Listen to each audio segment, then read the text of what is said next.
Welcome back, guys. Right, for this step I've taken the boards off the table. As you can see, I'm just going to give them a light rub with some sandpaper just to take the top layer off so they're smooth to touch. You don't have to go nuts.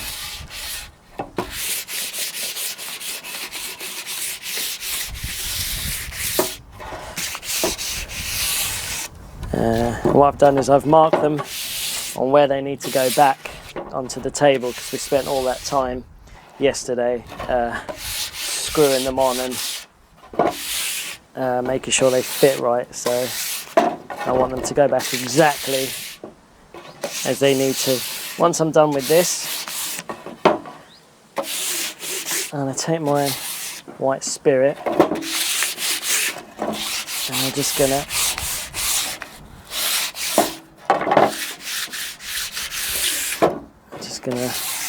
put a bit on this cloth and I'm going to rub it down. That will clean it a bit.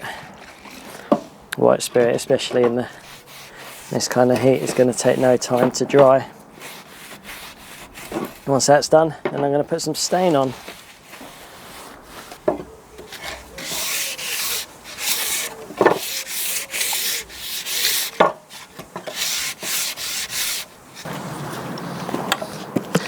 Okay, I've got my stain that I'm going to use. I'm using Ronseal interior varnish satin, which is going to dry a dark oak. It's going to take probably 2, maybe 3 coats to get to the colour that I want, but it quick dries, so I can recoat in an hour, which is good. You can use wax. I think there's wax or stains. I've been shaking it. Let's pop this open. I've got a couple of brushes. The big one probably won't fit in this tin, to be honest. Right. I remember this from when I did the floor. It looks a brown, well, like a muddy grey colour, but let's take a bit out. Oh, that looks good. Just going to liberally apply that. Pretty much like when you're painting your models with a wash, you don't want it to pool too much. You just want to get a nice even coat all over. And you follow the grain of the wood.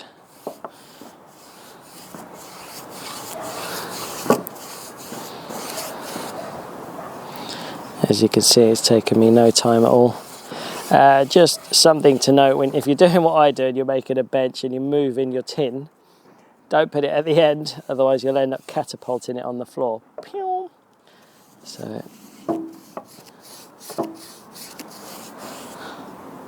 but yeah, I'm going to do this for all 6 pieces. Wait for it to dry. I'll go and do some other stuff and then just give it a couple of coats in between. It's a lovely day today again. We've been very lucky with the weather on this project. So it's not going to take too long before I can come and recoat. Alright, so we'll see you back when this is all done. Catch you later. So we've applied 3 coats of the stain and we've got a nice rich honey oak colour coming through. So let's go grab these, take them inside and put them on the table.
was a bit of a faff. Yeah, so we finally got all the boards back on. That actually took me a lot longer than I expected. I was kind of expecting 5 to 10 minutes, but actually it took me about just under half an hour to put these back on. I think the reason is you could see the screw holes in the leather when you put it on, but you couldn't actually see where it went into the ply because there's a bit of wiggle room. So, but it doesn't matter. They're all back on now, as you can see. All the insides are done.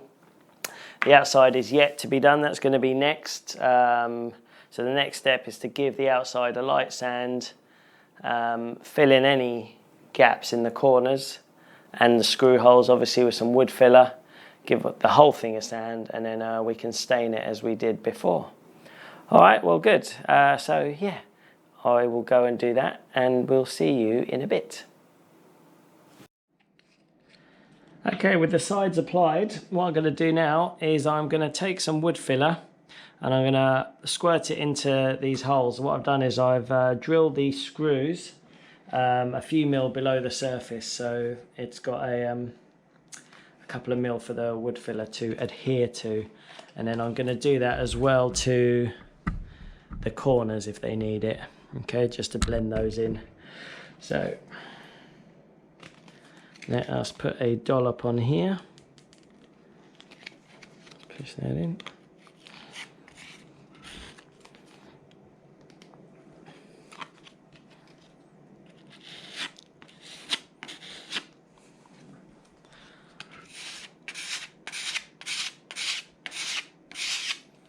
There we go.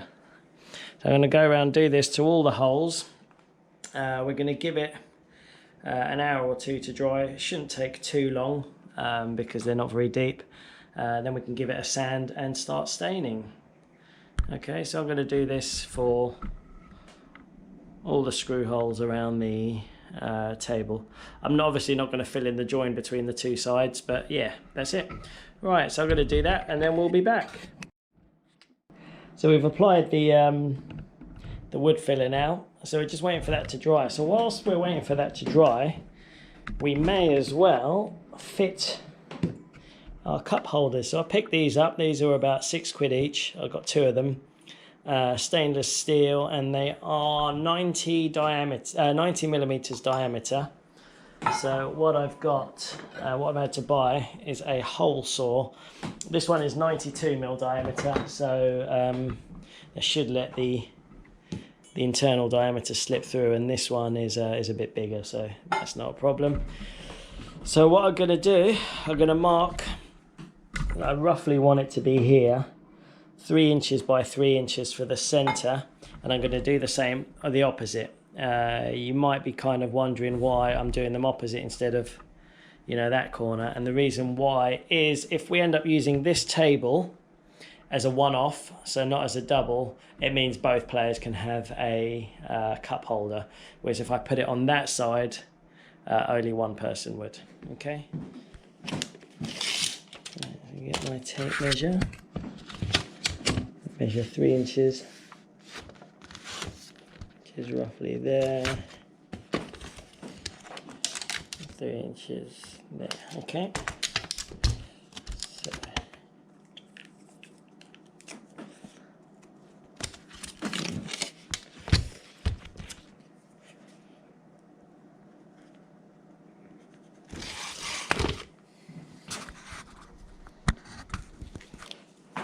right, so that's my mark.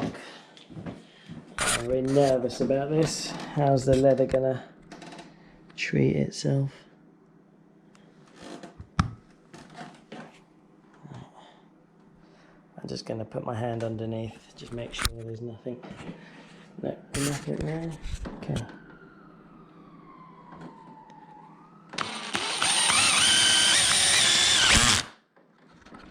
Let's change this to.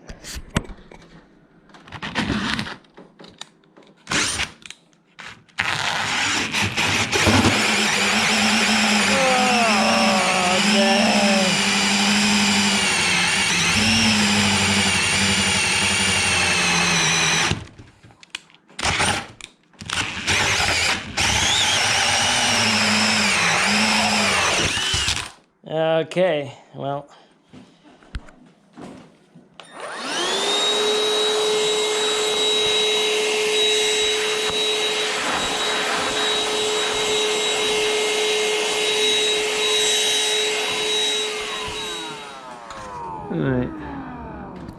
has gone through. Let's grab our cup holder. Like a glove. Excellent. That looks really good. So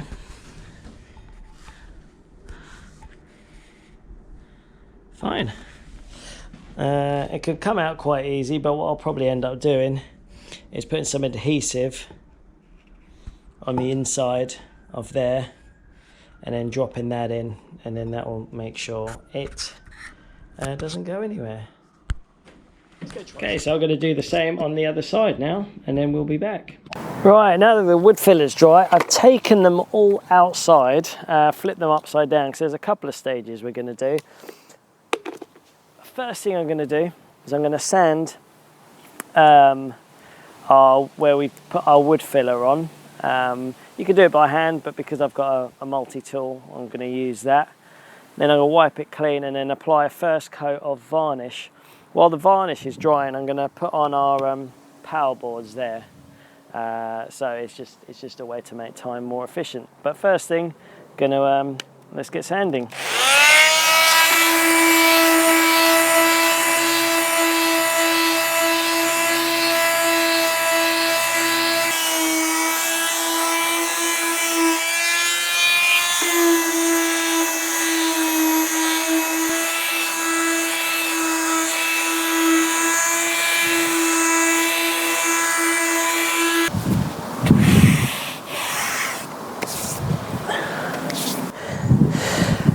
Right, so that's the wood sanded down. I've gone over it with just a cloth of white spirit just to give it a clean. I've now got my oak stain from when we did the other side, so I'm just going to go around and stain the outside of the wood now. Again, making sure it doesn't drip anywhere, so we don't get any ugly drip lines.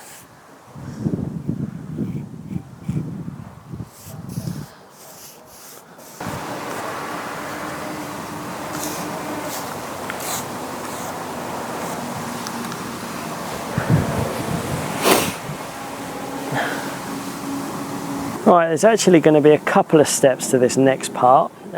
Because of the thickness of the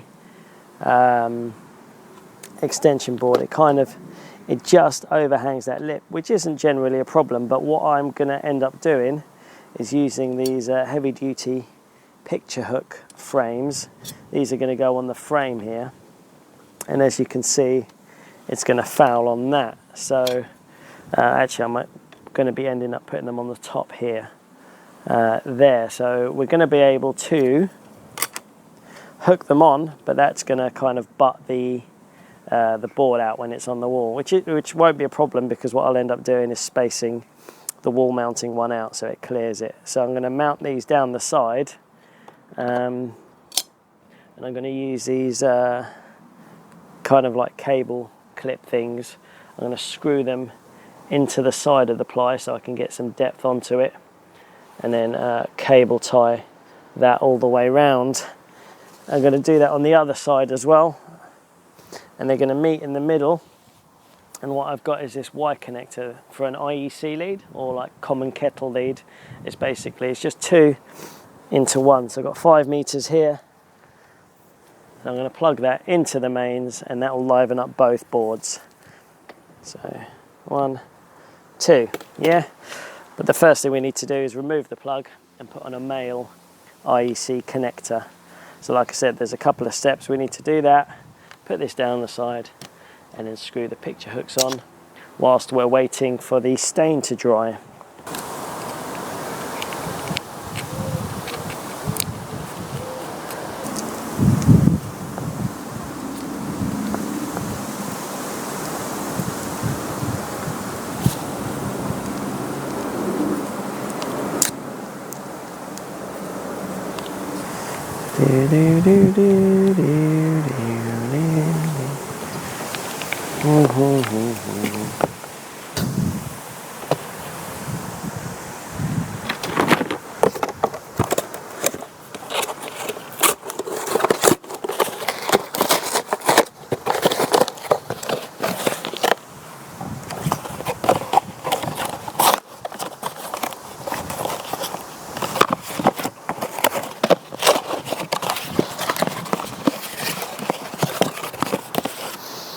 Okay, it's not very elegant, but we're just going to do a little quick template here.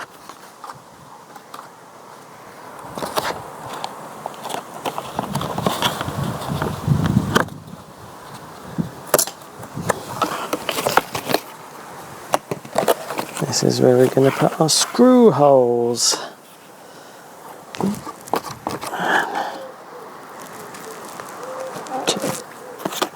There we go.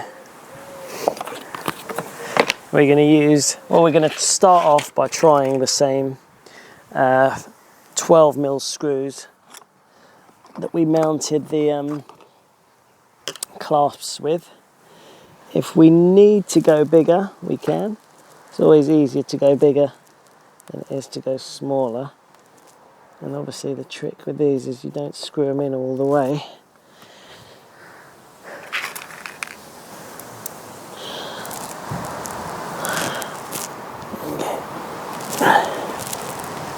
Try not to lean against the stain drying. It's already dry to touch, that's good.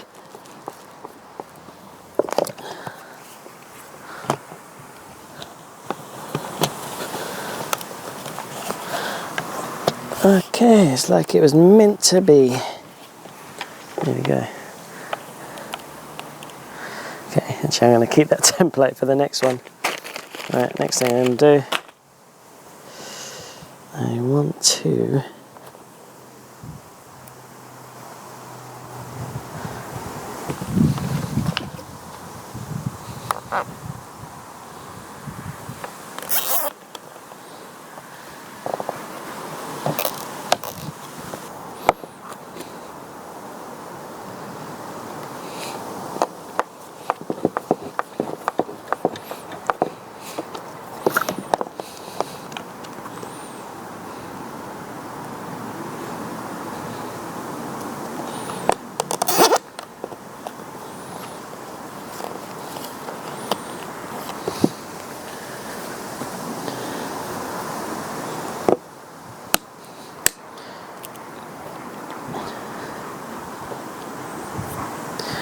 Right, I think it's going to start raining, so I'm going to pack up, move this stuff maybe into the garage, and just keep doing what I'm doing, put another stain on, and then we'll come back. Right, so rain tried to stop play, but I brought them inside to the cabin instead and just fitted both extension leads now, so they're ready to go. I've done a second coat on the sideboards as well, sanding it in between coats because it gets quite rough. I think the technical term is you just denib it. It's denibbing, so you get a very fine grained sandpaper and just take like the end burrs off. So we're pretty much there. The final thing to do now is to mount these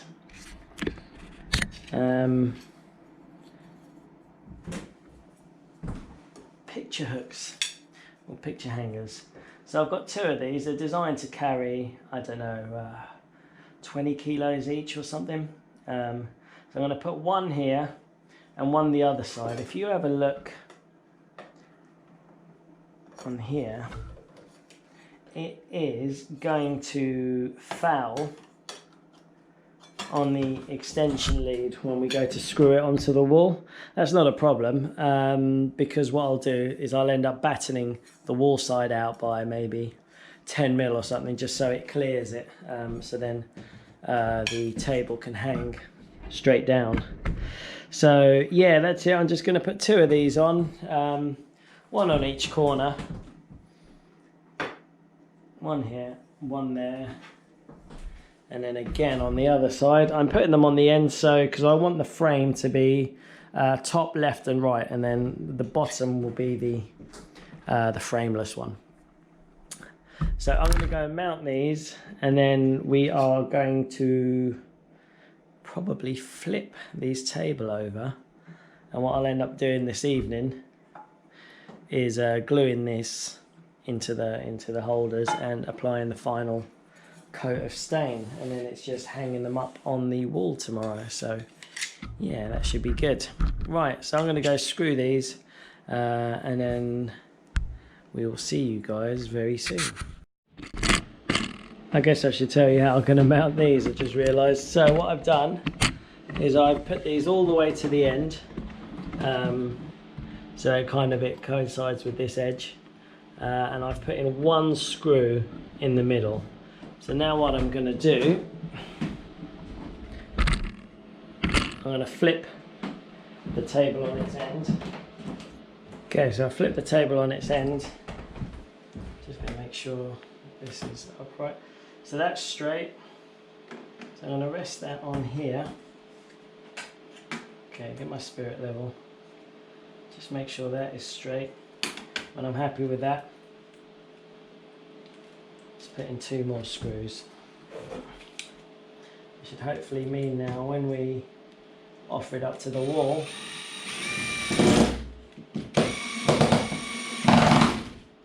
it will be straight. I'm going to do the same on the other side.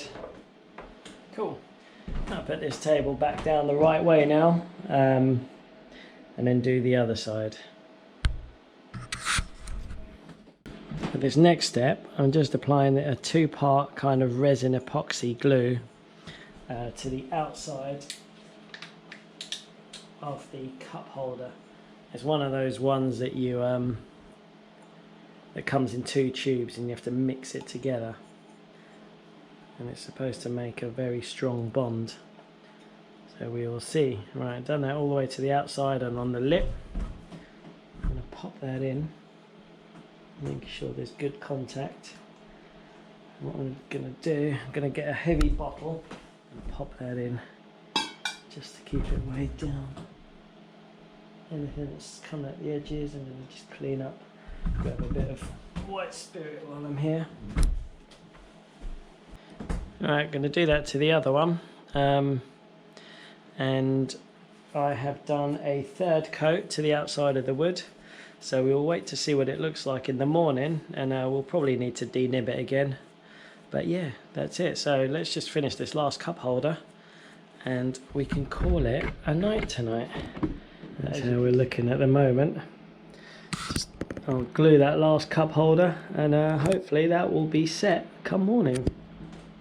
Hi guys, so the last thing I did was I put up the counterpart of the rails on some batten, as you can see, and this was just to space it out a bit so the cup holders and the extension leads don't foul on the wall. So yeah, they're at different heights specifically, because I thought it was going to be a nightmare to level them up. So I staggered them, and then that means you've got a deliberate step in there. So you know, rather than trying to be level and then one being out and it all looks a bit off. Secondly, I wanted the second one lower because it would foul in the way of the camera, but that specifically why I didn't put the other one, the right hand side, lower, is just for that reason I mentioned, is if you deliberately stagger them, then you don't need to try and get them level with each other, just level. But that's it. So that's the final bit of the puzzle, as it were. It's been an emotional ride, but I guess you want to see the table. So here it is in all of its glory. Kind of put a few bits and pieces up on the table, but as you can see, we got loads of space on the side for books, dice, tokens, tape measures, what have you. And then the other side, you can put your models. Got the cup holders there, which have stuck very fast with that super fast glue. We've connected the power, so the extension leads are live underneath, so that's the phone charging. Not sure if you're going to be able to see it, but let's have a look. See if we can show you the underside.